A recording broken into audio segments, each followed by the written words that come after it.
నమస్తే, good morning. ఈరోజు వార్తల్లోని ముఖ్య అంశాలు. ఒట్టేసి చెబుతున్న మూసి ప్రక్షాళన చేసి తీరుతాం, ఎవ్వరు అడ్డొచ్చినా తొక్కుకుంటూ పోతాం సీఎం రేవంత్ రెడ్డి. మూసి ప్రక్షాళన గురించి ఖచ్చితంగా చెప్తున్నాడు.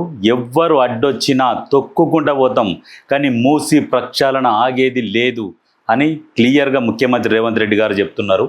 ఇంకో విషయం ఏంటంటే, 10 ఏళ్ల బీఆర్ఎస్, 12 ఏళ్ల బీజేపీ, 30 నెలల ప్రజాపాలనపై అసెంబ్లీలో చర్చకు రెడీ, దమ్ముంటే వస్తారా?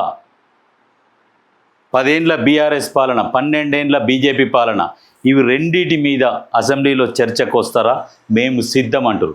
ఈ అసెంబ్లీలో చర్చకు రాకుండా రోడ్ల మీద కూర్చొని ప్రెస్ మీట్లు పెట్టి రోడ్ల మీద మాట్లాడుతున్నారు.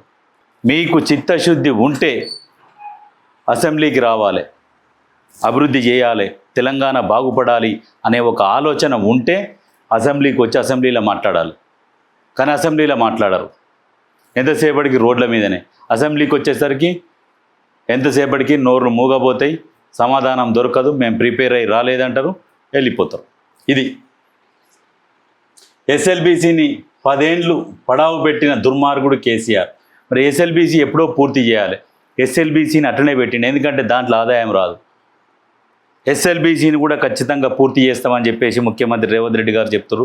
పూర్తి చేసి నల్గొండ జిల్లాలని మూసి ప్రక్షాళన చేసి దాంతోపాటు ఫ్లోరైడ్ని కూడా పూర్తిగా దూరం చేస్తామని క్లియర్గా చెప్తున్నారు.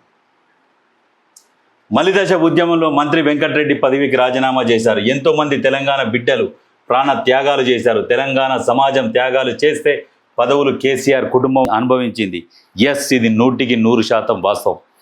మలిదశ ఉద్యమంలో కోమటిరెడ్డి వెంకటరెడ్డిని ఇక మీరు రాజీనామా చేయాలి, అది చేయాలంటే మీరు ఎవరు నన్ను అడుగుతుంది అని చెప్పేసి నా స్వచ్ఛందంగా నేను తెలంగాణ కోసం రాజీనామా చేస్తా అని చెప్పిండు కోమటిరెడ్డి వెంకటరెడ్డి. రాజీనామా చేసి పడేసిండు మంత్రి పదవిని కూడా. ఇవాళ రేపు మంత్రి పదవి కావాలి, ఎమ్మెల్యే కావాలంటేనే ఇక ఎంతో ప్రయత్నం చేస్తే కానీ ఆ ఎమ్మెల్యే పదవి అనేది రాదు. ఎమ్మెల్యే అయినాక మంత్రి పదవి వచ్చినా కానీ మంత్రి పదవిని కూడా పక్కకు పడేసిండు. నా తెలంగాణ ముఖ్యమని చెప్పేసి కొట్లాడిండు కోమటిరెడ్డి వెంకటరెడ్డి. ఎంతోమంది ప్రాణత్యాగాలు చేసిరు.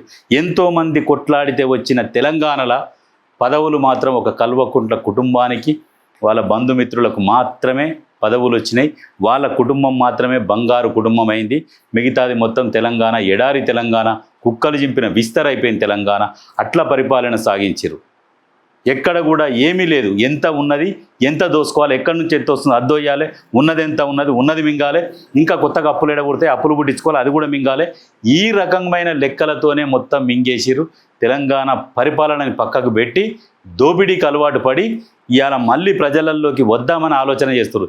ఎందుకంటే దోపిడీకి అలవాటు పడ్డారు కదా, అధికారం దోపిడీ ఈ రెండింటికి అలవాటు పడి మళ్ళీ ఏం ఆలోచన చేస్తారంటే మళ్ళీ ఎట్లనైనా అధికారంలోకి రావాలి, దోపిడీ చేయాలి అనే ఒక ఆలోచనతోని ప్రయత్నం సాగిస్తున్నారు. కానీ తెలంగాణ ప్రజలు చాలా జాగ్రత్తగా ఉండాలి. తెలంగాణని ఆగం చేసినోనికి మళ్ళీ కూడా ఎప్పుడు కూడా ఒక ఎమ్మెల్యేగా కూడా స్థానం కల్పించొద్దు. ఆలోచన చేసుకోండి మీరు. రాష్ట్రంలో నడుస్తున్నది ప్రజాపాలనలే, మళ్ళీ పాపాల భైరవుడి పాలన అవసరమా? 10 ఏళ్ళు అధికారం మాదేది పక్కా రాసి పెట్టుకోండి. ఎస్, పాపాల భైరవుడు అనేది నిజంగా రేవంత్ రెడ్డి మనసులో నుంచి అవి దేవుడు పుట్టిస్తున్నాడు ఆ మాటలు. వాస్తవానికి 10 సంవత్సరాల కాలంలో ఏం జరిగింది తెలంగాణ అని ఒకసారి ఆలోచన చేయండి. ఏం అభివృద్ధి జరిగింది? ఒకరొకరు మాట్లాడతారు, అమ్మ ఇది రాలేదా, అది రాలేదా, సెక్రటేరియట్ కట్టలేదా. సెక్రటేరియట్ కడితే ఏమి లాభము? ఇంకా 40 ఏళ్ళ లైఫ్ ఉన్న బిల్డింగ్లను కూలగొట్టి దాంతో గడుపుకుంటే కాకపోయిందా? దాన్ని కూడగొట్టి సచివాలయం కట్టింది. సచివాలయం వల్ల ఆమ్దాని ఏమున్నది? ప్రజలకు ఆదాయం కావాలి కదా, అదొకటి గట్టి గది చూపిస్తారు. కాళేశ్వరం అంటే కూలిపోయిన కాళేశ్వరం. ఈ సచివాలయం కడితే సచివాలయం వాన వస్తే మొత్తం డొల్ల ఎక్కడి నుంచి అక్కడ కురుస్తుంది. నేను ఈ ప్రభుత్వం వచ్చినాక, ఈ ప్రజాప్రభుత్వం వచ్చినాక నేను సెక్రటేరియట్కి ఒక 10 సార్లు పోయి ఉంటా. వర్షాకాలంలో పోయినప్పుడు చూస్తే ఇట్లా వరదలు ఇట్లా మొత్తం నిండుతాయి ఆ బాల్కనీలల్లో నీళ్లు. అటువంటి సచివాలయం కట్టిరు. యాదగిరిగుట్ట కడితే యాదగిరిగుట్టది అదే పరిస్థితి, డొల్ల పరిస్థితి.